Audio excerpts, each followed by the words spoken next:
Alright, so it's pretty easy. You just go to Gacha Club, you go to Studio, you grab the character or characters that you want, and you pose them in a scene or whatever it is.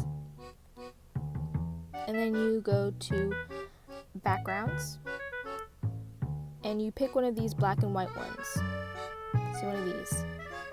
I suggest doing either this one or that one, so you can clearly see if you accidentally pick the wrong color. Like you'll see when I go to background color, you'll see there's two colors, and you're going to want to pick the same color for like each of them, like this.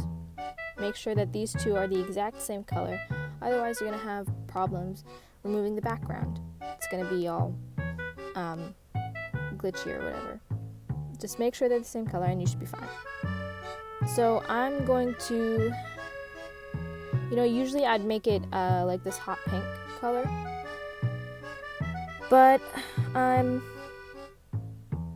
just going to make it this sort of light blue color, because I think it's a little less harsh if like there's some remaining on the outline of it when I remove the background, like in case I miss something by accident. So yeah, I'm just gonna make this like soft light blue color, and I'm going to press view, the little eyeball in the corner, and I'm just gonna take a screenshot. Usually I don't bother to crop it because I'm like trying to go fast or something, but it's probably best that you do so. But if you're lazy, you don't have to crop it every time. You can just select it out in Ibis Paint. Speaking of which, you save that to your photos, and then you go to Ibis Paint, go to your gallery, and you press the little plus at the top, standard procedure, and you press import picture, and then you press the picture, the screenshot that you just took. And I just go with original. If you press recommended, it's just gonna make it smaller, which also like is easier on whatever device you're using. So if you choose the bigger one and you're like using like an older phone, it might be a bit laggy depending on like how many layers you use and everything. So I usually just go with the original because I know my iPad can take it.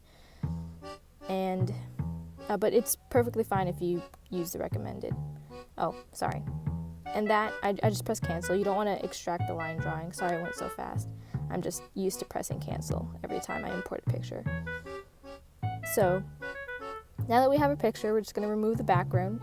I'm going to make sure we're on the right layer, but there's only one layer, so that was dumb. Sorry. But down here, right under the layer where it says background,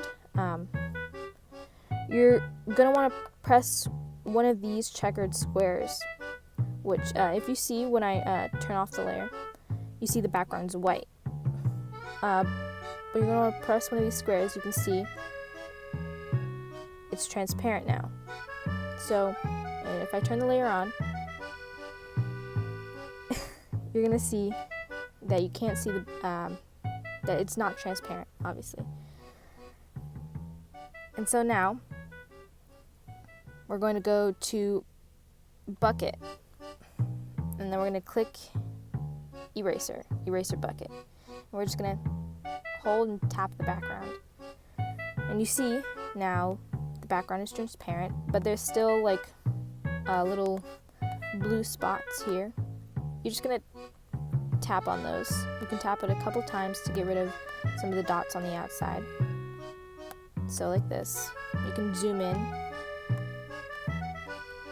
And you just keep tapping. It's really that simple. You just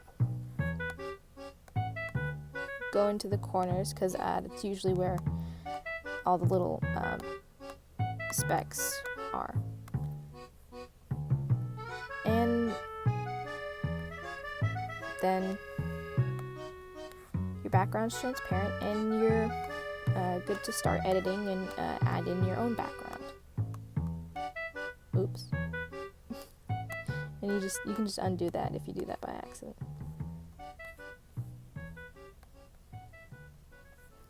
Sorry if I sound a little nervous. I'm not good at talking, just in general, at all, to anyone. Or I'm just bad at it. So there we go. You removed your background. Good job. Yay. And you can, if you don't really like how the background looks, like with the checkered transparent thing, you can just turn it back to white, and it'll, it's still transparent. You can still see that if I draw like this, and then, it's transparent. And there you go. You're welcome. Okay, bye.